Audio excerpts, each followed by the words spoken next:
Bonjour Alexis, Et salut Paul, comment tu vas? méga bien et toi? Très très bien, ça me fait très plaisir de te recevoir sur la chaîne YouTube. Écoute, on va échanger ensemble, on va connaître un petit peu ton histoire, qui tu es. Sois le plus honnête, le plus à l'aise possible. Il n'y a aucun souci, tu peux dire ce que tu veux. Si tu dis trop de dingueries, on coupera. Parfait, parfait. Bah écoute, aujourd'hui je suis monteur vidéo, grâce à toi en partie, mais ça n'a pas toujours été le cas. Avant ça, pour ceux qui me connaissent un petit peu, bah, j'étais fonctionnaire territorial. Je travaillais notamment pour la ville de Toulouse, dans le secteur de la communication. Ok. Aujourd'hui, je suis particulièrement heureux, alors qu'avant ma transition professionnelle, c'était pas forcément le cas. Ok.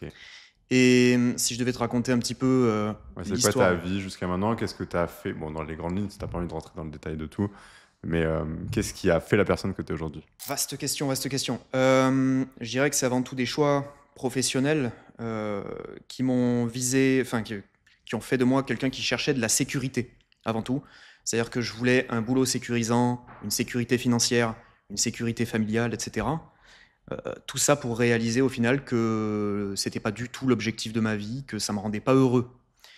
Et c'est là que j'ai fait un énorme burn-out, tout simplement, et que j'ai réalisé que j'étais un peu dans une sorte de roue de hamster, comme Hmm. beaucoup de gens aujourd'hui.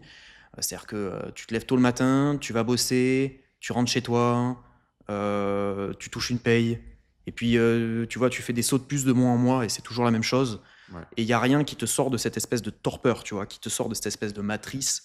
Et c'est un éternel recommencement euh, dans la médiocrité, quelque part, parce que tu sais que tu peux valoir mieux que ça, et chaque jour, si tu veux, j'avais un peu ce sentiment désagréable de me dire que ce que je faisais servait pas à grand chose. Voilà.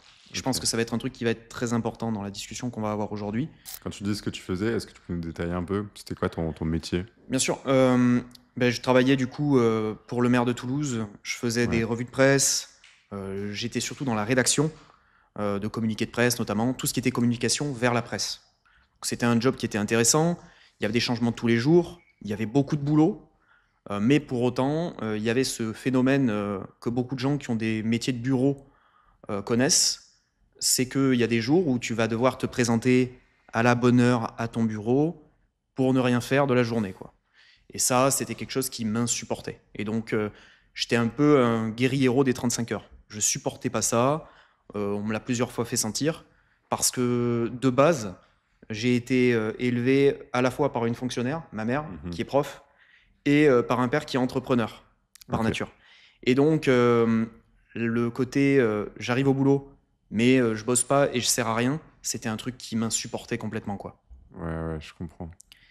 Et donc, en fait, j'étais un peu déjà un entrepreneur dans la manière de penser, et c'est ce qui m'a mené à l'écroulement un petit peu, donc il y a 6 mois de ça, 7 mois, et qui m'a fait réaliser que, ben, en fait, il fallait que je change absolument et que j'aille plutôt vers ce qui me plaît dans la vie. Et en l'occurrence, étant un grand fan de cinéma, j'ai eu très très vite, enfin l'algorithme m'a très très vite poussé vers Monteur Pro. Ok, ok, ok. Et avant ça, comment tu t'es embrigadé, toi, un peu dans ce métier où t'es resté coincé pendant... T'es resté combien de temps? 10 ans? 8 ans? 7 ans, 7 ans? ouais, 7 ans exactement, ouais. Comment je me suis retrouvé là? Et comment tu t'y es retrouvé? Et comment ça se fait que t'as pas quitté plus tôt? C'était quoi? Bah, tu disais un peu cette roue de hamster, mais c'est quoi qui a fait que t'as pas pu t'en sortir? Bah, c'est très simple, quand on devient fonctionnaire, c'est un truc qui est très sécurisant, parce que c'est un statut qui aujourd'hui en France est très valorisé, c'est-à-dire que c'est un salaire à vie, c'est une garantie de progression, etc., etc. Mais ce qu'on voit pas, c'est que c'est une cage dorée. C'est-à-dire Hmm. qu'il y a beaucoup de difficultés pour s'en sortir. C'est-à-dire que quand on est dans cette machine, en fait, une fois qu'on met le doigt dedans et qu'on est titularisé, on ne dépend pas d'un contrat. On n'est pas en CDI ou en CDD. On est un membre à part entière de la fonction publique. Ok, Et donc, quand on essaie d'en partir, de la quitter, ça devient une forme de trahison. ok. Et c'est pour ça que j'y suis resté si longtemps, en fait. Alors, comment j'y suis rentré? C'est très simple. J'ai eu un parcours qui m'a mené des sciences politiques vers le droit, puis vers la communication. Donc ça, c'est mon parcours étudiant. Mhm. Et quasiment instantanément après mes études, je suis rentré à la mairie de Toulouse, du coup. Ok. Et donc, c'était vraiment le métier que je voulais faire, le parcours dont je rêvais. J'avais atteint un peu mon objectif très tôt. Et j'avais un statut intéressant, donc celui de fonctionnaire, un salaire pas trop mal mais avec un plafond de verre voilà, assez vite atteint, Qui était à peu près qui comment? était à un peu moins de 2 000 euros. Un J'étais peu moins de 2 000 €. 1700, 1800 euros, ça dépendait des Ok. primes. Et en dehors de cette situation, une fois que tu mets le doigt dans cet engrenage, en fait, en sortir, c'est un calvaire. Hmm. C'est-à-dire qu'il faut savoir que quand on est fonctionnaire, euh, on n'a pas le droit, lorsqu'on quitte la fonction publique, si on pose une démission, de toucher le chômage. On a 0 € de chômage, on a 0 € de RSA, on n'a aucune aide de l'État, on devient une espèce de paria, on devient un traître, entre guillemets, et on est laissé pour compte complètement. C'est-à-dire que ça sert à rien d'aller pleurer chez France Travail, ex-Pôle emploi, ça sert à rien de frapper à toutes les portes, il n'y a aucun moyen de se sortir de là. La seule solution, c'est éventuellement la rupture conventionnelle, qui, par effet de rebond, m'a été refusée. Et en plus de ça, cette rupture conventionnelle est une solution qui est encore en test dans la fonction publique, et ce test finit en 2025, je crois. Ok. Voilà. Donc ouais, tu t'es vraiment emprisonné dans ce système, quasiment impossible d'en sortir, sauf si tu prends vraiment ton courage à 10 mains et tu fais OK, je me lance dans l'aventure. Ce que tu as fait. Ouais, alors exactement. En sachant que ce qu'on peut voir extérieurement comme du courage, moi je l'ai vécu comme une nécessité vitale. Mhm. C'est-à-dire que j'étais à un moment de ma vie où je venais de me marier, où j'avais d'autres objectifs, et en fait l'espoir m'a rattrapé, et je me suis dit je peux pas rester là. Tant pis, coup de poker, all-in, tu vois. On est au casino, on vise le Ouais, jackpot, on a 1 € en poche et on essaie, tu vois, de faire le million, quoi. Et donc je me suis dit, c'est bon, stop. J'ai un tout petit créneau, parce que j'ai 30 ans, du coup. J'ai un tout petit créneau pour faire ce que j'aime. Si je le fais pas maintenant, j'ai pas le droit de me plaindre, quoi. C'est interdit. ouais. Euh, Et c'est quoi qui a fait le switch de c'est maintenant ou jamais? C'est juste parce que tu t'es dit j'ai 30 ans, il faut que je le fasse maintenant, après je pourrais plus le faire. C'est la personne que j'aime, c'est ma femme, Ok. qui a été le cœur de la motivation de ce changement de vie. Parce que je me suis dit, si je suis pas heureux dans mon métier et dans ma vie professionnelle, si je remporte pas cette victoire sur moi-même, Mhm. j'arriverai pas à la rendre heureuse, tout simplement parce que moi-même, ben, je serai pas accompli, je serai pas heureux, etc. Donc elle a été et le déclic dans ma volonté, et une motivation, et quelqu'un qui m'a toujours soutenu là-dedans. Et Ok. je la salue, parce que sans elle, j'aurais jamais pu y arriver. Ok, incroyable. Donc tu prends cette décision de quitter la fonction publique. Comment ça s'est passé? Globalement, ça a été un calvaire. C'est-à-dire que je me marie en septembre 2023. Forcément, j'avais déjà parlé à mon épouse du fait que je voulais quitter la fonction publique, etc. Donc, pendant un an, j'ai rongé mon frein, Hmm. j'ai fait en sorte, tu vois, de tenir le coup. Je me marie, et juste après les congés que j'ai pris pour mon mariage, j'ai mon entretien annuel, et je décide de démissionner, et j'en parle à ma chef de l'époque, et je dis, je voudrais une rupture conventionnelle. Et là-dessus, elle me dit, bon, ok, on va voir ce qu'on peut faire, etc. J'en parle en plus haute sphère, Mhm. et on voit ce qu'on peut faire. Et là-dessus, bon, il y a quelques rebonds dans cette histoire, hein, c'est-à-dire que on me dit oui, puis non, etc. Il y a des négociations qui sont de véritables désaveux pour moi et pour tout le travail que j'ai fourni depuis 7 ans. Ouais. Et je décide de claquer ma démission. Et sur cette démission, on me dit non, non, non, non, non, ça se passe pas comme ça dans la fonction publique. On me dit, en fait, là, matériellement, on peut pas te remplacer. Donc, tu vas faire 6 mois de plus en obligation de service public. Waouh. Voilà. Donc pendant 6 mois, après avoir posé ma démission, on m'a contraint à rester jusqu'en mars 2024. Et il se Donc passait c'était... quoi si tu venais pas? Ben, globalement, il pouvait pas faire grand-chose, mais c'était plus un rapport à soi et soi-même, et à son, comment dire, à son éthique de travail, tu Ouais. vois. C'est-à-dire que là, clairement, j'aurais très bien pu faire un abandon de poste à ce moment-là. Ils auraient rien pu faire de toute manière, à part me remplacer. Mais d'un point de vue, enfin, est-ce que tu arriverais à te regarder dans la glace Ouais. si, tu vois, on te contraint à faire un truc, et tu dis tout simplement non, tu mets un dos à la vie, et quelque part, tu peux rien démarrer. Parce que quand tu es fonctionnaire, encore une fois, t'as pas le droit de lancer ton entreprise, t'as rien le droit de faire à côté. Donc ce qui se serait passé, globalement, c'est que je serais pas venu au travail, et on m'aurait soustrait une grande part de mon salaire, je pense. C'est-à-dire que il y aurait eu jour de carence, sur jour de Hmm. carence, sur jour de carence, et à la fin, j'aurais gagné peut-être, je sais pas, 300 € par mois, tu vois. Sauf que C'est sur 6 mois, c'est pas ouais. viable. C'est fou que un tel système dépende de l'État. Complètement. Parce que c'est littéralement de la prison, hein. Tout à fait. C'est complètement une prison. Et si aujourd'hui il y a des jeunes qui regardent cette vidéo, j'aimerais vraiment leur dire d'éviter ce piège de la sécurité, surtout dans des métiers régaliens comme l'enseignement, la fonction publique territoriale, des métiers qui peuvent pourtant être vitaux, mais qui aujourd'hui sont des pièges de gens qui ont des vocations, qui ont vraiment envie de servir et d'aider. Aujourd'hui, avec le montage vidéo, je pense que j'aide beaucoup plus les gens que je l'ai jamais fait dans la fonction publique quand j'étais juste à l'aide du système, quoi. Donc voilà, au final, tu arrives à t'en sortir au bout de 6 mois. 6 mois qui devaient être, j'imagine, très durs.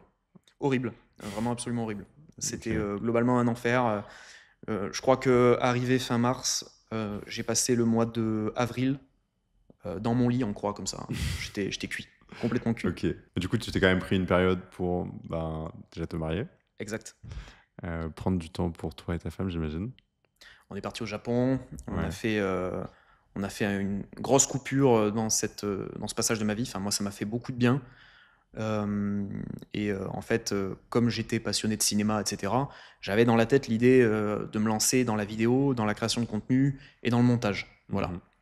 Et en fait, sur la période en fait du mois de mars au mois de ouais, enfin avril-mai quoi, Ouais. j'ai commencé à me renseigner un petit peu, à faire des benchmarks parce que je suis un mec un peu Mhm. psychorigide et à me renseigner sur ce que je pourrais faire dans le cadre de la vidéo et des métiers de la communication dont je viens, un métier où je pourrais être utile. Et du coup, je commence à me renseigner sur les différents formateurs et les différentes formations, et je suis tombé notamment sur toi. Ok. Et du coup, tu me parlais de ton benchmark. Comment tu l'as fait? Alors, c'est pas compliqué. Chaque fois que sur Insta, dans les publicités ciblées, Ouais. parce que le premier truc que tu fais, c'est taper monteur vidéo sur Google. Dans monteur vidéo sur Google, tu vois, tu as Un plein article. d'articles qui te disent combien gagne un monteur vidéo, qui te donnent un petit peu, tu vois, l'expression de ce que gagne un mec dans le montage en CDI, etc. Puis, tu as des exemples un petit peu de CV, tu as des exemples un petit peu de cas particuliers sur des plateformes comme Malte, par exemple, où je crois d'ailleurs, j'avais trouvé ton Ouais, profil on a Malte. un profil Malte. Et, euh, et en fait, donc ça part de là. Puis très très vite, on a des pubs ciblées sur les réseaux sociaux. Donc Instagram commence à t'envoyer toutes sortes de mecs qui ont des formations. Je pense d'ailleurs à Valek, entre autres, Mhm. qui sont des formations d'hyper bonne qualité en plus. Hein. C'est qu'à chaque fois que je me suis renseigné, je réalisais qu'il y avait quand même une volonté d'aider les gens. Tu Ouais, vois, bien sûr. au cœur de ces formations, il y a toujours cette intention, quoi. Et ça, c'est génial. Mais j'avais besoin de quelque chose qui me forme aussi. Et je me rappelle que c'était très très important comme leitmotiv. J'avais besoin qu'on m'aide à monter une entreprise sur le plan administratif Mhm. et à trouver des clients, la prospection en gros. Et je crois que sur le moment, des 3 ou 4 personnes que j'avais récupérées, il y avait personne qui proposait les 3 à la fois. Mhm. C'était soit un, soit deux, mais c'était pas les 3 à chaque fois. Donc j'avais déjà sélectionné, si tu veux, ta formation. Je suis parti au Japon. Je crois que juste avant, on a eu notre call. On s'est eu juste avant. Tu m'as dit je pars au Japon. C'est ça. Et puis on s'est eu après le Japon. Tu m'as envoyé un petit message, tu m'as dit allez, je veux commencer maintenant. Ouais. Je crois que, en plus, pour la petite histoire, je suis revenu du Japon le samedi. Le dimanche, je trépignais d'impatience, tu vois, d'envoyer un message. Ok. C'est ma femme qui m'a dit, wow, redescends, Jackie, prends ton dimanche, quoi. Ouais. Et vois lundi quand je repars au boulot. Et le lundi, je crois que ouais, c'était une affaire conclue avec toi. Incroyable. Ouais, je me souviens, j'ai reçu un petit message d'Alexis. Moi, j'avais pris normalement un mois aussi où je travaillais très peu, juste m'occuper des élèves qui sont dans l'accompagnement. J'étais à Bali. Et puis, petit message d'Alexis, je veux commencer maintenant. Je me suis dit, bon, bah, on va appeler Alexis. Et puis, bah, tu m'as dit que tu voulais démarrer. Donc, on a commencé à créer les accès. Puis après, bah, les coachings qui se sont enchaînés, etc. Et d'ailleurs, toi, à l'arrivée dans l'accompagnement, comment ça s'est passé? Est-ce que tu t'es senti à l'aise avec la communauté, les autres? C'était quoi tes premiers ressentis? Alors, c'est assez marrant, mais sur le moment, j'ai eu un comportement assez inquiet. C'est-à-dire Mhm. que j'avais envie de rentrer dans cette communauté, et en même temps, tu vois, tu rentres dans une formation, et comme j'avais absolument rien, tu vois, à côté, Ouais. qu'il fallait que je rentre de l'argent et tout, j'étais dans une dynamique de, bon, là, tu manges la formation, Tu manges, tu dors, tu bois la formation Mmh. et t'en fais quelque chose et ensuite tu te feras des potes, quoi. Ouais. Et pour autant, bah, ce qui est assez rare dans la vie finalement, c'est que c'est les gens qui sont venus vers moi, notamment Mathias, Mmh. qui m'ont donné plein de conseils, tu vois, sur les retours exercices, etc. Et en fait, je me souviens que j'ai commencé, je crois, au tout début du mois de juin, je crois que c'était le 2 juin. Ouais. Et ouais, j'ai la formation, tout le mois de juin, c'était que ça, que ça, que ça, tous les modules, tous les modules, tous les modules. J'ai trouvé ça absolument génial. Quand je suis arrivé dedans, je me suis dit, ouais, il y en a quand même pas mal à absorber. Mmh. Il y a beaucoup à faire. Ça fait une grosse quantité de choses à retenir, etc. Donc, il va falloir un petit peu se planifier et pas se lancer bille en tête et faire n'importe quoi, quoi. Avoir un jour où je bosse 10 heures dessus, le lendemain, je fais rien. Donc, je me rappelle que l'un des premiers trucs que j'ai fait, c'est planifier sur Notion les modules que je devais faire à la semaine, tu vois. Et Mmh. je me rappelle, je comptabilisais par module, ce qui était débile, puisqu'il y a des modules qui sont quand même beaucoup plus longs que d'autres, quoi. Ouais. Mais ouais, j'ai avancé un petit peu comme ça, et de fil en aiguille, l'aspect communautaire m'a piqué, m'a hameçonné. Et tu m'as beaucoup aussi aidé en one-one. Mathias m'a beaucoup aidé. Et ouais, de suite, il y a des connexions qui se sont créées avec des gens qui en étaient un petit peu au même point que moi. Mmh. C'est-à-dire qui avaient un petit peu touché au montage, qui avaient la vocation de bosser dans la vidéo. Et en fait, j'étais dans mon élément, quoi, de Ouais. suite. Et c'est quoi les difficultés que tu as rencontrées? Les premiers trucs où tu t'es dit: «Voilà, c'est compliqué, je suis un peu découragé», ce genre de choses? Au niveau de la formation, Ben, peu importe, dans l'aventure du moment où tu as rejoint l'accompagnement, toute l'aventure de devenir monteur, avoir les compétences montage et aussi l'aventure, bah, business. C'est quoi les vrais points où tu te dis: «Là, c'est chaud, je sais pas si je vais y arriver»? alors il y en a eu plusieurs. Déjà, il y a toutes les pensées limitantes sur trouver des clients. Mmh. Le premier truc que j'ai vu, c'était tu vois, tout le module sur la prospection. Je me suis dit, waouh, alors ça déjà, est-ce que je vais être capable de trouver les bons? Est-ce que je vais être capable de les aborder? Est-ce que je vais être capable de les aborder correctement? Donc ça, ouais, ça c'était une première barrière mentale qui est Ouais. tombée assez vite parce que finalement la communication est assez souple avec les clients parce qu'en fait on est là pour les soulager les trois quarts du temps. Ouais. On réalise très vite que la vidéo aujourd'hui c'est un besoin qui ne fait qu'augmenter. Donc ce truc-là est tombé très vite. Et ensuite il y a eu le côté administratif. C'est là que la fonction publique m'a rattrapé. Mmh. C'est vrai que j'ai eu quelques soucis à créer l'auto-entreprise. J'ai réalisé que j'avais pas droit à l'ACRE, qui est voilà, Une aide de une l'État, petite aide ouais. de l'État, ouais, qui permet la première année de payer un peu moins d'impôts. Ouais, Bref, divisé par 2 quand même. ouais, c'est ça. Première année, tu divises par 2 les cotisations sociales et ouais, du coup, toi, tu rentrais pas dans les critères, plus de 25 ans, pas le droit au chômage. Tous les tru c'est J'ai jamais d'ailleurs rencontré une personne qui ne cochait pas un petit critère, mais toi, il y avait rien du tout. J'aime bien démarrer le jeu en mode difficile, moi, si tu veux. Ouais, mode difficile. Sinon, c'est pas drôle. Ça rend l'histoire plus belle, hein. Ça Ouais, rajoute un petit peu, tu vois, d'épices au truc. Mais ouais, complètement. Si t'es pas handicapé, que t'avais pas créé, que t'avais pas ouvert de droit au chômage ou à quoi que ce soit, et que t'as plus de 30 ans, en fait, t'as pas le droit c'est à ça, ouais. cette aide. Donc ouais, il y a eu ça, il y a eu des petites difficultés à la création de l'entreprise. Et quelque part, tu vois, c'était presque symbolique, quoi. Tu quittes la fonction publique et c'est elle qui te fait galérer à créer ta nouvelle activité. Donc il y a eu ça. Et après, spécifiquement sur le montage, je dirais que l'une des premières choses que tu m'as dites, c'est ok, t'as voulu mettre un petit peu ton style dans ce truc-là, mais t'as pas pensé au client, t'as pensé à toi. Et ça, Mmh. c'est un truc qui m'est arrivé assez souvent dans la formation, c'est d'avoir une espèce de vision artistique pour les clients, alors que c'est pas ce qu'ils cherchent. Et donc des fois, j'ai bossé en égoïste, c'est-à-dire j'ai bossé pour moi, plutôt que de bosser pour le client et lui donner ce qu'il veut, quoi. Quitte à y Mmh. mettre parfois même plus d'efforts. Ouais, ouais, ouais. En fait, c'est toujours pareil, l'idée, c'est de résoudre un vrai problème et donc le gars a un problème, il a un style précis. Souvent, il te montre un peu ce qu'il aime. Donc ton travail, c'est copier ça et faire un truc qui lui convient et dans de rares cas, quand ça fait longtemps que tu es dans le business et cetera, bah, il y a des gars qui vont te dire: «OK, pourquoi pas, montre-moi ta patte, montre-moi ce que tu sais faire». Mais ça, c'est vraiment dans un second temps. Donc ouais, les premières missions, les premiers projets, copier au max ce qui marche déjà et puis petit à petit mixer des choses que tu as copiées pour créer des nouvelles pattes et cetera, quoi. Exactement. Et ça, une fois qu'on a absorbé ça, ben non seulement on va plus vite parce que c'est beaucoup moins contraignant, Mmh. mais en plus de ça, sur le plan purement technique, souvent, ben, on est beaucoup plus efficace, quoi. On avance, on commence à créer des patterns en fonction des clients qu'on a, Ouais. et ben, les clients sont contents, on encaisse l'argent plus vite, on est plus à l'aise dans ce qu'on fait. C'est Tout à fait. quoi tes pires clients?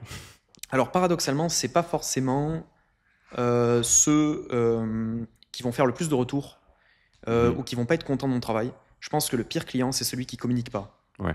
C'est-à-dire que c'est le client qui te voit vraiment comme un robot et tu vois, qui met la tarte au four et qui attend que tu sortes un truc cuit, quoi. Ouais, je Il comprends. t'envoie ses rushs, il te dit pas plus que ce qu'il est censé te dire, quoi. Il te dit le strict minimum et tu dois te débrouiller avec ça. Mhm. Et après, c'est un client qui est dur à joindre, etc.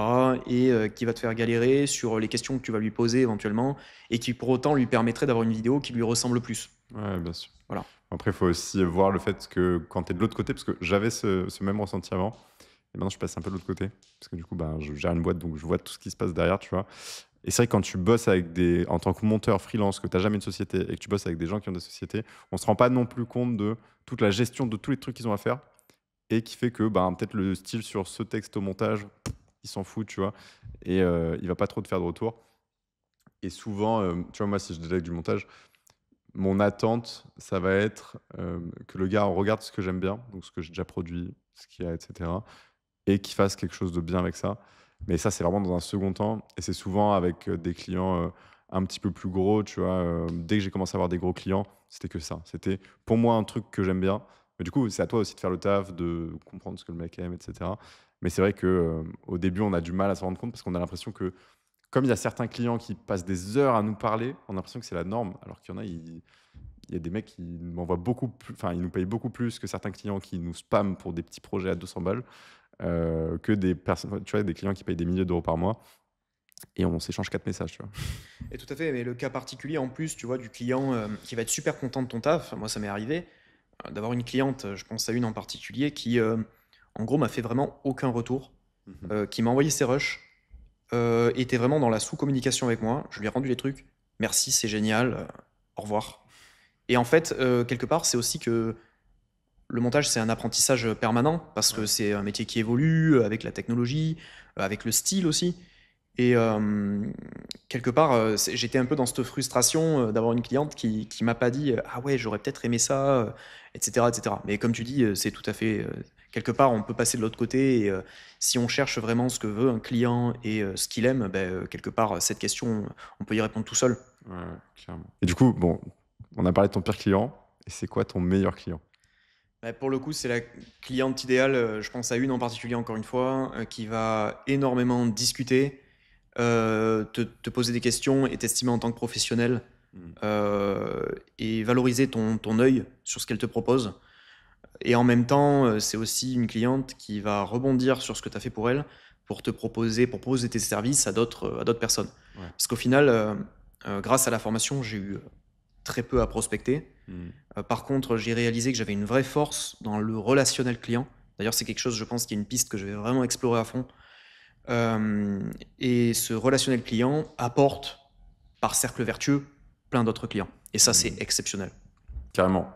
Et tu sais, j'ai l'impression que, bon, je rebondis sur autre chose, mais qu'il y a des gens qui, tu vois, ils nous entendent échanger, etc., mais qui sont un peu éloignés de tout ça. Peut-être comme tu as pu l'être ben, quand tu étais dans ta vie avant, quand tu étais salarié, etc. C'est pas vraiment salarié du coup, je sais pas, Fonctionnaire.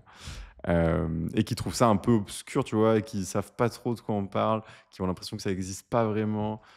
Et tu as été un peu dans cette situation. Qu'est-ce que tu dirais à une personne qui est dans cette situation?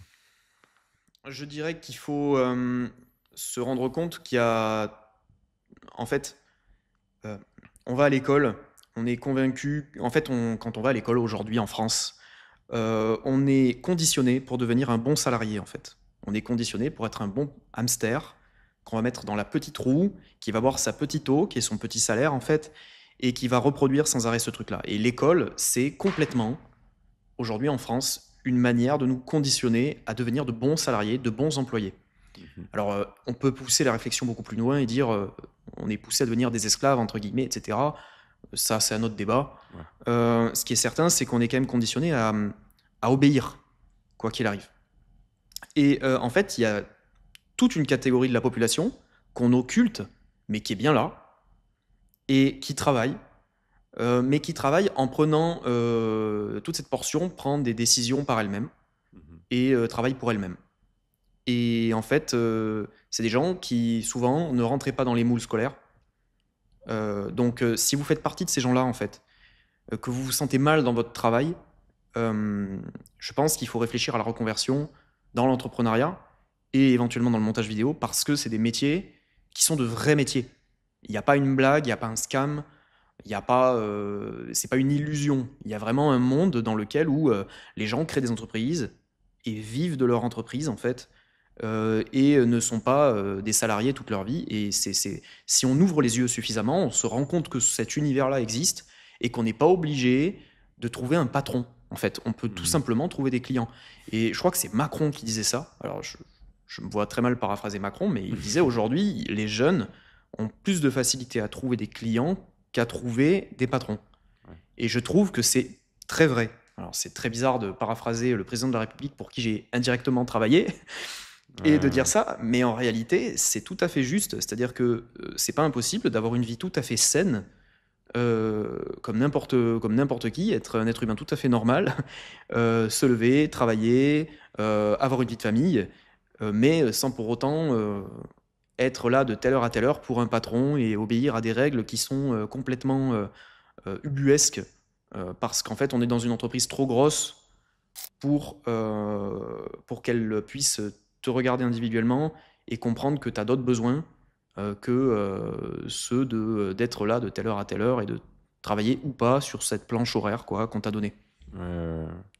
Donc ouvrez les yeux, regardez, je pense, c'est profondément lié à mon histoire personnelle, je pense, mais il faut ouvrir les yeux en fait. Moi, il y a deux personnes qui ont complètement changé ma vision des choses là-dessus. C'est mon père, qui est un entrepreneur. Quand j'étais adolescent, je l'ai vu passer de la vie salariale à la vie entrepreneuriale. Ok. Et en fait, il y est arrivé très bien, alors qu'il avait deux enfants, que les enjeux étaient énormes. Et ensuite, il y a une autre personne que je salue, qui est un tatoueur, donc qui lui aussi est un entrepreneur, qui Mhm. travaille à son compte, etc. Et cette personne, elle m'a fait réaliser tout simplement que j'étais pas fait pour ça. Et Ouais. que si lui, il arrivait à gagner sa vie sans forcément, se pointer, enfin pointer au travail de telle heure à telle heure, c'est que moi, j'en étais capable aussi, tout simplement. Et de fil en aiguille, on en arrive au montage vidéo, on en arrive à la formation monteur pro, on en arrive à faire un métier qu'on aime, Mhm. on en arrive à se satisfaire de ce qu'on fait, à satisfaire des clients, et à mener une vie tout à fait saine et normale où euh, on remporte des victoires sur le quotidien. Et Ouais. ça, c'est très important, je pense. C'est-à-dire que quand on est dans une vie salariale, on vit pour le week-end, on vit pour les congés, Mhm. on vit pour la paye du mois qui suit, etc., etc. Et ça, en fait, c'est pas un bon comportement, c'est pas sain. Chaque journée devrait avoir son lot de victoires pour qu'on puisse être heureux de ce qu'on a fait, en fait. Mhm. Il y a quelqu'un que je salue aussi qui parlait du mandala. Le mandala, c'est quelque chose d'esthétique qui est voué à être détruit. Et quelque part, chaque journée doit être comme ça. Alors moi, je le voyais d'une autre manière, c'est 4 victoires. Une victoire qui doit être spirituelle, physique, professionnelle et morale. Et ça allait plus du tout dans ma vie quand j'étais fonctionnaire. Et depuis que je suis monteur vidéo, ben, je mène ma vie comme je l'entends. C'est-à-dire que ma victoire physique, c'est faire du sport. Ma Mhm. victoire morale, c'est me lever sans avoir la boule au ventre d'aller au travail pour rien. Ma victoire morale, c'est que ben, enfin professionnelle, c'est que je fais un métier que j'aime, etc., etc. Et ça, j'espère que tout un chacun peut arriver à le faire en fait. Et Mhm. après, il y a de très bons salariés. Il y a des gens Bien qui sont sûr. très heureux euh, en tant que salariés, qui sont très heureux de vivre comme ça et qui remportent leurs 4 victoires quotidiennes en étant salariés. Mais il y a des gens qui sont pas faits pour ça. Tout à fait. Pour autant, ils ont été conditionnés par l'éducation nationale à le faire parce que c'est la seule chose qu'on est censé faire dans la vie, quoi. Ouais. Et il faut accepter que c'est OK de ne pas rentrer dans un moule, que c'est pas bizarre, qu'il y a plein de gens qui sont dans la même situation. Parce que quand on n'est que entouré de personnes comme ça, on a l'impression d'être la personne bizarre qui, voilà, elle est pas normale, on n'a pas trop envie d'échanger avec lui. Puis nous, on n'a pas envie de paraître bizarre, donc on n'a pas envie de le dire aux autres. Je sais pas si tu as ressenti ça aussi dans ton travail. Euh, Au début, j'avais un peu de mal à le dire, j'avoue. Hmm. J'avais un peu de mal à dire je deviens. Je crois que c'était pas le côté je deviens monteur vidéo, c'était le côté je deviens entrepreneur. Hmm. Déjà parce qu'il y a une forme d'arrogance à le dire, un peu comme si on était revanchard. Et il y a beaucoup de gens qui ont, quand j'ai commencé, même dans ma famille et des gens autour de moi, des amis, qui étaient en mode t'es sûr vraiment Ah ouais, donc tu quittes un truc ultra stable pour faire ça. Alors, soit c'est t'es courageux, soit c'est t'es fou, quoi. Ouais. Et donc au début, j'avais un peu de mal à en parler, et alors qu'en réalité, ben, non, c'est tout à fait normal. On travaille pour vivre. Et enfin, on vit pas pour travailler. Et tu te rends compte du niveau de blocage moyen des Français? Le fait qu'on te dise ça, alors qu'en fait, tu vas créer de la valeur dans le monde, tu fais ton truc, tu embêtes personne pour te rendre heureux toi-même et heu et les gens te freinent à faire le truc que t'aimes. C'est un truc de fou. C'est très français, je pense. C'est une idée, je pense, qui est inscrite dans le patrimoine français révolutionnaire. Mmh. C'est-à-dire que dès que quelqu'un sort du lot en France, on est soit jaloux avec cette personne, soit on la décapite pour la remettre bien à ras de tout le monde, quoi. Alors Mmh. qu'en réalité, ok, il y a des gens qui vont être arrogants, mais d'un autre côté, il y a des gens qui réussissent, qui sont des exemples et qui méritent d'être admirés. Ouais. Voilà. Et ça, c'est très important. Et avoir de la gratitude aussi. Parce que en réalité, on est tous on est tous des machines biologiques. C'est-à-dire que la différence entre toi et Elon Musk, finalement, sur le plan humain, elle est infinitésimale, quoi. Ouais. C'est ridicule. Ça reste un être humain qui a ses limites biologiques, psychologiques, intellectuelles. Et pour autant, ben, il fait des choses incroyables. Donc ça veut dire qu'on en a tous le potentiel, à notre échelle, évidemment. Bien sûr. Donc il ne faut pas se gaspiller. Euh, je dirais que ce serait ridicule de perdre notre énergie et notre énergie vitale à faire des choses qu'on n'aime pas juste parce que ça nous sécurise. Mmh. La vie, c'est une expérience. Et si on se contente de la subir, ben en fait, on réalise pas que là, on est jeune, on a, je sais pas, tu vois, on a une vingtaine d'années. Et puis, pouf, tu rentres dans la vie active, tu es un bon salarié, tu fais tout ce qu'on te dit. Et puis, le but, c'est quoi? C'est la retraite? Mmh. C'est quoi? Et en fait, au bout, tu as fait quoi entre les deux? Tu vois, ce qui est Ouais. important, c'est les expériences, quoi, au milieu. Donc Et toi, la vie qui te fait vraiment rêver, c'est de pouvoir faire un peu tout en même temps, travailler, voyager, faire des expériences. exactement, c'est trouver un équilibre entre le temps et l'argent. Euh, je trouve que l'argent, pour citer la Bible, c'est un très bon serviteur, mais un mauvais maître. Mmh. Et je suis parfaitement d'accord avec ça. Mon objectif, c'est pas de faire 7 000 euros, 10 000 euros par mois. Ça, c'est le côté marketing. D'ailleurs, je pense qu'il y a une part des gens qui pensent que les formations comme la tienne peuvent être des scams parce qu'on parle de suite d'argent, Mmh. mais parce qu'en réalité, ça fait appel aux trois quarts d'entre nous. On a tous une part de vénalité quand on regarde une publicité, et donc on est obligé de tirer les ficelles du marketing et de parler d'argent. Mais en réalité, le but, c'est pas l'argent. La finalité, c'est pas l'argent, ça peut jamais être l'argent. Mmh.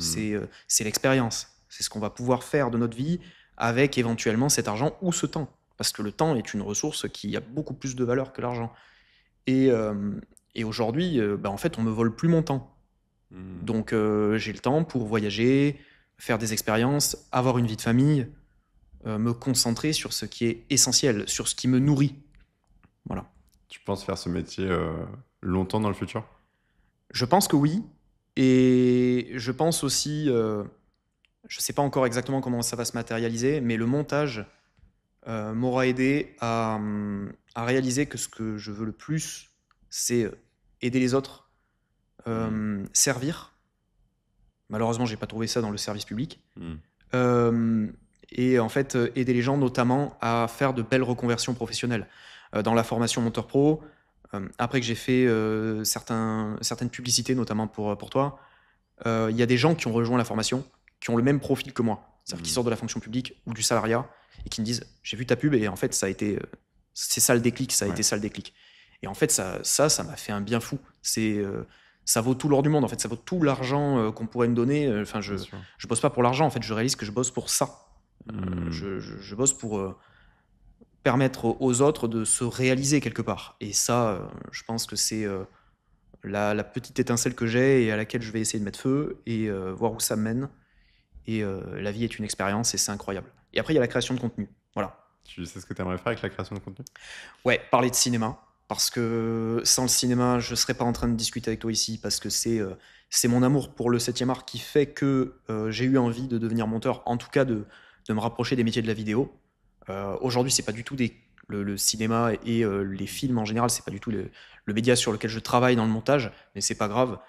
Je m'en rapproche quand même vachement et dans ma création de contenu, je parle un petit peu de cinéma. Alors c'est le tout début, mais je compte vraiment explorer ça à fond parce que je trouve qu'aujourd'hui, on est sans arrêt confronté à des formats de plus en plus courts, notamment sur Instagram ou sur TikTok, où on a des réels ou des formats très short quoi. En temps, on va regarder des vidéos sur 30 secondes. Ouais. Et quelque part, je pense que les nouvelles générations, ben, peut-être qu'elles devraient reconnecter à des films, notamment à des films des années 80 qui sont complètement fondateurs et qui pourraient justement les aider à penser par eux-mêmes. Et là, j'ai Fight Club en tête, j'ai Conan le Barbare avec Schwarzenegger en tête, enfin, j'en ai plein. D'ailleurs, il y a beaucoup de mouvements comme ça, hein. Et même sur YouTube, on le voit avec les contenus longs qui sont de plus en plus mis en avant. Et tout ce qui est contenu court, les gens commencent un peu à prendre conscience de. C'est chaud, tu vois, les contenus courts. D'avoir ça sur Insta, sur YouTube à portée de main, et ça t'explose le cerveau. Et du coup, j'ai l'impression qu'il y a vraiment une montée de. Ok, bah regardez, il se passe plein de choses. Il y a des mecs qui ont fait des documentaires, il y a des mecs qui ont fait des films de fous. Il y a des gars, ils te parlent pendant 2 heures sur YouTube, bah, comme là on fait. Enfin, ça va pas durer 2 heures, tu vois, mais on échange, on est calme, et on n'est pas là à t'envoyer des effets dans toutes les secondes dans la tête, tu vois. Et justement, à essayer d'apporter de la valeur comme là on le fait, mais comme des films le font super bien, et c'est des œuvres qui sont extrêmement travaillées, et de voir aussi l'art que d'autres personnes ont réussi à créer, quoi. Tout à fait. Se reconnecter à des formats plus longs, Mm. c'est hyper important. Et comme tu disais, il y a cette prise de conscience du fait que le côté purement euh, Dopamine. brain rot, dopamine, d'enchaîner des formats très courts en fait qui ont juste pour but de nous faire rester un peu plus longtemps sur des plateformes pour qu'on connecte avec la publicité, ben, c'est pas une finalité en réalité. C'est-à-dire que le contenu doit pas juste être là pour être là. Il faut que ça ait un sens Mhm. et pour ça, il faut qu'il puisse s'étendre autant qu'on veut, qu'on puisse avoir des formats longs, des formats courts, etc. Ouais, Et, c'est pas sain. ouais. Là, c'est la raison pour laquelle je fais aucun contenu court. Mais c'est le contenu Ah ouais. court, c'est les publicités. Parce que forcément, tu vois, pour qu'un business fonctionne, il faut qu'il y ait des publicités. Mais je fais pas de réel. Il y en a pas du tout. Et par contre, il y a des vidéos YouTube. Et tu regardes la moyenne des vidéos YouTube. La plus courte, elle doit faire 20 minutes. La plus longue, elle fait 1h40 peut-être. Parce que ça m'insupporte les contenus courts. Alors après, comme tout le monde, hein, des fois, tu te fais prendre dans l'algorithme, hein, comme tous les humains, j'ai l'impression. Et même si t'as pas les réseaux, j'ai l'impression que tu te fais quand même prendre dans l'algorithme sans avoir les réseaux. C'est un truc de fou. C'est complètement le mismatch, hein. C'est Ouais. que c'est pensé pour qu'on se retrouve encore une fois dans une roue de hamster. En fait, ma vie, c'est ça, c'est vraiment ouvrir les yeux sur le fait que très très vite, tu peux tomber dans des roues de hamster quelque part, il faut absolument il faut sortir de ça, penser par nous-mêmes, regarder à l'extérieur, regarder par les fenêtres s'ouvrir sur ce qui nous concerne réellement et ce qui nous nourrit vraiment, quoi. Parce que ce qui est terrible avec les réseaux sociaux et les formats courts, c'est que tu réalises très très vite que quand t'en regardes un paquet, t'as du mal à savoir ce que t'as regardé Tu sais pas ce deux que t'as frames avant en regardé. réalité. Tu sais plus ce que t'as regardé. Ouais, la Et vidéo d'avant, tu sais plus. ça c'est un truc, moi c'est un truc qui me rend fou, quoi. Ouais, c'est un truc de ouf. Clairement, clairement, clairement. Et c'est quoi la suite pour toi? Où est-ce que tu veux aller? Qu'est-ce que tu as envie de faire? La suite pour moi, je pense, c'est essayer de trouver une clientèle régulière avec qui je peux vraiment discuter du contenu, apporter aussi une valeur dans le script et dans la création du contenu de manière intégrale. C'est-à-dire pas que le montage, mais aussi le tournage, etc. Être une part aussi, si possible, importante dans la gestion des projets. Hmm. Parce que ça, c'est ce qui me plaît le plus aujourd'hui. Je réalise que dans le contact humain, dans les échanges avec la clientèle, bah, je suis bon. Mhm. Et c'est un truc que j'ai vraiment envie d'explorer. Et ouais, gagner correctement ma vie pour la mener comme je l'entends. Et être heureux. Trop bien. Ça, c'est l'objectif long terme. Et je pense qu'on en est tous un peu là. Ouais, bien sûr. Et tout à l'heure, tu me parlais, tu disais que bah, quand tu regardes des formations, etc., forcément, les gens parlent d'argent, parce qu'il faut parler d'argent. C'est quoi la réalité dans laquelle tu vis, toi, aujourd'hui? Combien tu arrives à générer? Est-ce que tu te sens à l'aise avec cet argent? Est-ce qu'au début, parce que si mes souvenirs sont bons, au début, tu avais du mal, et même tu en as encore un peu, avec la partie mettre des tarifs élevés, Ah ouais. négocier, ce genre de choses. Alors le pricing, c'est encore un truc avec lequel je me bats, mais c'est pas une difficulté. Tu sais, tu m'as posé la question, c'est quoi les trucs les plus difficiles? J'en Mhm. ai pas parlé à ce moment-là parce que en réalité, je vois pas ça comme un truc bloquant. C'est plus un truc sur lequel j'apprends encore. Parce que forcément, l'apport d'affaires dans la formation est tel que, bah, en fait, on a peu l'occasion de pricer quand on arrive dans Monteur Pro. Et ce qui est très bien, parce qu'en réalité, le cheat code est là, quoi. On a les clients, Ouais. on est payé, etc. Et ouais, je pense que cette difficulté-là, je vais vite la dépasser. Et ta question, c'était l'objectif financier? Bah là, C'était. aujourd'hui, Ouais. combien tu arrives à générer? Enfin, comment ça s'est passé, les premiers revenus? Combien tu as généré? Et après, où est-ce que tu veux aller? C'est quoi tes objectifs pour la suite? Est-ce que tu veux faire plus? Est-ce que tu es Le, à l'aise avec ce que tu génères en ce moment? Qu'est-ce le que tu premier veux? mois, j'ai charbonné comme un fou. Je crois que c'était le mois d'août sur septembre, où Ouais, j'ai vraiment commencé à bosser. Je crois que le mois de juillet, j'ai tâtonné. ouais. Le mois de juin, c'était full formation. Le Mm. mois de juillet, j'ai tâtonné. J'ai fait quelques centaines d'euros par-ci par-là sur de l'apport d'affaires. Et le mois d'août sur septembre, euh, là par contre, j'ai fait que ça. Mais sur du contenu qui m'allait pas tant que ça. Mm. C'est-à-dire que je réalisais que le format était pas vraiment ce qui me plaisait. C'est-à-dire que ça allait. Il y avait plusieurs vidéos à faire, mais qu'il y avait des formats un peu similaires pour YouTube. Et autant c'était super cool, autant ça payait bien, autant c'était pas forcément ce qui me plaisait. Je dis ça, je dis combien j'ai gagné, et ensuite j'embraye sur ce que je gagne aujourd'hui Ouais. et où est-ce que ça me mène. En fait, avec ces clients-là, j'ai fait quelque chose comme un peu moins de 2000 euros. Je crois que c'était 1700, Ok, 1760 ou 1780, je sais plus. ok. Et ce format-là, donc du coup, ça m'a rapporté ça, ce qui est très bien, je pense, pour un premier mois d'activité. Pour autant, sur la quantité de travail que j'ai eu à fournir, c'était vraiment beaucoup. Mm. Et plus récemment, j'ai fait quasiment la même somme, voire même un peu plus, parce que, enfin, j'ai généré plus, mais j'ai encaissé à peu près autant, en bossant beaucoup moins sur la partie montage et beaucoup plus sur la partie relationnelle. Ok.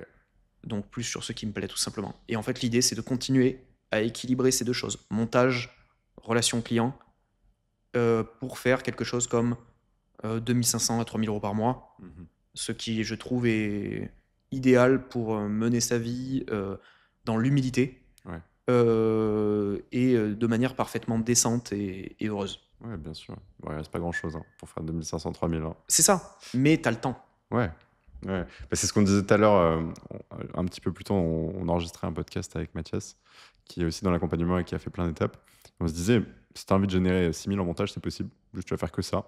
Si tu es à l'aise avec 2500, 3000 et que tu es OK avec ça et que ça te va dans la vie, franchement, tu as beaucoup moins de problèmes.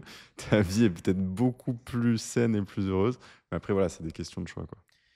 C'est pour moi la victoire, là je parlais des 4 victoires tout à l'heure, la victoire morale, elle est sur le stress en priorité. Et Mm. limiter le stress, c'est aussi travailler comme on l'entend. Et évidemment, se lancer un défi de temps en temps et se dire, ouah, ce mois-ci, je vais faire un mois à 6000 euros. Mm. Ok, c'est possible. Tu vois, quand on est entrepreneur, quelque part, tout est possible. La seule limite, c'est toi, Ouais. ta capacité à travailler. 6 000, 10 000 euros, même si tu fais que ça, si tu décides de te mettre dans un effet tunnel, etc., c'est tout à fait possible. Mais est-ce que c'est un objectif en soi, encore une fois? Mm. Pas vraiment, ça peut, mais pas pour moi spécialement. Ce que je sais, c'est que là, demain, si je voulais faire 6 000 euros par mois, je miserais sur la quantité dans la prospection. Euh, et je pense que ça se passerait assez rapidement. Ouais, parce qu'au final, ces 2000 € là, tu les as fait avec très peu de prospection. Oui, quasiment pas. En fait, c'est du ruissellement, en quelque sorte. Mm. C'est-à-dire que c'est la relation client que j'entretiens qui m'amène soit d'autres clients, soit qui font que les clients reviennent vers moi. Ouais, Et ouais. ça, je pense que c'est un truc incroyable. Si on arrive à entretenir de bonnes relations avec les gens, en fait, quelque part, la ressource argent s'équilibre avec la ressource temps. Parce que, Mm. en fait, on est heureux de travailler avec une certaine éthique, à vraiment donner le meilleur de nous-mêmes sur un seul projet, et du coup, à le pricer correctement. C'était ce que je disais tout à l'heure, et c'est le lien que je voulais faire avec les vidéos YouTube, c'est qu'il y avait un rendement, il y avait une certaine attente, Ouais. et aujourd'hui, les clients que j'ai, je peux discuter directement avec eux, savoir exactement ce qu'ils veulent, comprendre vraiment leurs intentions dans la vidéo, savoir vraiment quel est leur objectif.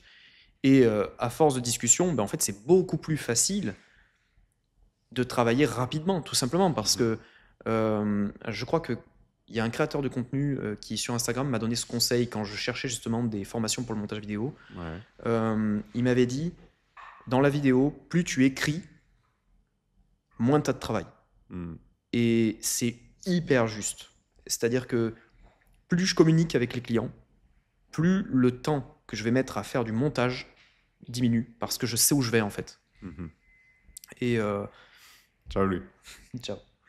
En me concentrant là-dessus, je réalise que non seulement je génère autant d'argent que si je me tue à la tâche, mais en plus de ça, le relationnel est quelque chose de très positif dans le travail. Donc très probablement qu'aujourd'hui j'en suis là, mais que demain, avec la même dose d'effort, mais plus d'expérience, j'arriverai probablement à générer plus avec autant d'efforts, quoi. Ouais, de toute façon, tu l'as déjà fait, donc tu sais qu'après ça va. Parce que forcément, tu travailles plus vite, tu es plus habitué sur le type de contenu. Ça fait pas non plus. C'est pas si longtemps que tu fais du montage, Non, pas du tout. finalement. C'est ça qui est fou. T'en faisais avant déjà? Ouais, alors j'avais une expérience en montage, mais pas du tout sur les mêmes outils que ceux que tu utilises dans la formation et ceux auxquels tu nous prépares. C'était vraiment Sony Vegas et CapCut. CapCut pour les contenus courts, Sony Vegas pour les contenus longs. J'avais une chaîne YouTube avec du gaming, des podcasts sur tel ou tel sujet, plutôt orienté divertissement. Ça m'a toujours plu, la création de contenu, ça a toujours été un truc chez moi, j'ai toujours eu ce truc-là. Et donc, du coup, j'ai toujours fait du montage, quoi. Et je pense que derrière tout monteur, il y a un mec, quelque part, qui joue à Minecraft ou qui avait un potentiel créatif, en tout cas. Parce que le montage, c'est super créatif. C'est un métier qui est super créatif. Carrément. C'est souvent parce que c'est marrant parce que c'est souvent soit le gars il jouait aux jeux vidéo, soit le gars il voulait partager sa vie et il se filmait, etc. Et ça part souvent de ça. Bon, après, il y en a, mais ça, c'est plus tard, tu vois, qui ont une boîte, un business, et après, ils veulent en parler sur YouTube. Mais j'ai l'impression que c'est commun à tout le monde de vouloir faire des vidéos YouTube, et c'est un truc de fou. Tout le monde veut se lancer un jour sur YouTube. Ouais. Et en même temps, c'est tellement royal comme plateforme. Enfin, c'est quelque chose d'extraordinaire. C'est qu'on peut. Je pense qu'il y a un truc auquel on pense pas assez, mais je pense que c'est super bon dans la vie d'un être humain de laisser une trace de ce qu'il a fait. Et YouTube, c'est incroyable pour ça. Enfin, des fois, je retourne sur une chaîne YouTube que j'avais avec un pote d'enfance, sur laquelle on s'était amusé à faire de l'animation de Lego, tu vois. Genre, image par image, tu avais des vidéos, si tu veux, de Lego. Avec des photos ? Ouais. Et en fait, tu réalises que déjà, en fait, cette espèce de petit héritage que tu laisses à YouTube, c'est une espèce de pierre à l'édifice d'Internet aussi. Et il y a un côté incroyable de laisser sa trace. Un peu comme les premiers hommes, tu vois, qui faisaient un dessin au fond de la grotte, quoi. C'est un truc de fou. C'est marrant parce que hier, je regardais mon YouTube Studio. Ma première vidéo, c'était il y a 7 ans. Et je me rendais même pas compte. Il y a 7 ans. Première vidéo où j'étais full sérieux, je fais des vidéos YouTube, je raconte ma vie et je me dis putain mais en fait ça passe tellement vite et j'en ai fait elles sont plus en ligne mais il y en a quasiment 70 des vidéos que j'ai produites mais c'est incroyable sur YouTube donc ouais ça rejoint un peu ce que tu dis vouloir laisser des traces et voir aussi le chemin qu'on a fait. Ouais, la capsule temporelle, c'est super important, c'est-à-dire que vraiment tu laisses une trace pour toi-même parce que ça va pas forcément intéresser la terre entière. Mais l'idée, c'est que toi, quand tu reviens, tu te dis « Ah ouais, à ce moment-là, je me souviens, j'étais dans ces difficultés, mais j'étais aussi dans ces réussites. » Et forcément, il y a un peu de nostalgie et on se dit « Waouh, le chemin parcouru, quoi, c'est trop cool. » Et là, me dire, tu vois, que je me réconcilie un petit peu avec le gamin qui faisait des vidéos sur Internet à 30 balais, c'est un truc extraordinaire. C'est un sentiment extraordinaire. Donc ça aussi, tous les gens qui sont un peu créatifs, n'hésitez pas à faire du montage, n'hésitez pas à rejoindre la formation, ne serait-ce que pour ça, quoi, parce que en fait, on se rattache, on se reconnecte à nous-mêmes, tout simplement. D'ailleurs, qu'est-ce que tu dirais pour finir à une personne qui, tu sais, qui doute, comme on disait tout à l'heure, qui déjà n'est pas sûre que c'est fait pour elle, aussi qui peut-être n'ose pas passer à l'action parce que souvent le blocage c'est juste pas passer à l'action. Il y a plein de gens, ça fait 3 ans, 5 ans qui se disent ah pourquoi pas, mais ils sont là, ils sont bloqués, ils font rien, comme toi tu l'as été pendant des années. Qu'est-ce que tu dirais à une personne comme ça? Se rater n'est pas un échec en soi, c'est un apprentissage. L'erreur, c'est de jamais passer à l'action. Le seul véritable échec, c'est quand on passe pas à l'action. Si un jour vous hésitez à rejoindre la formation monteur pro.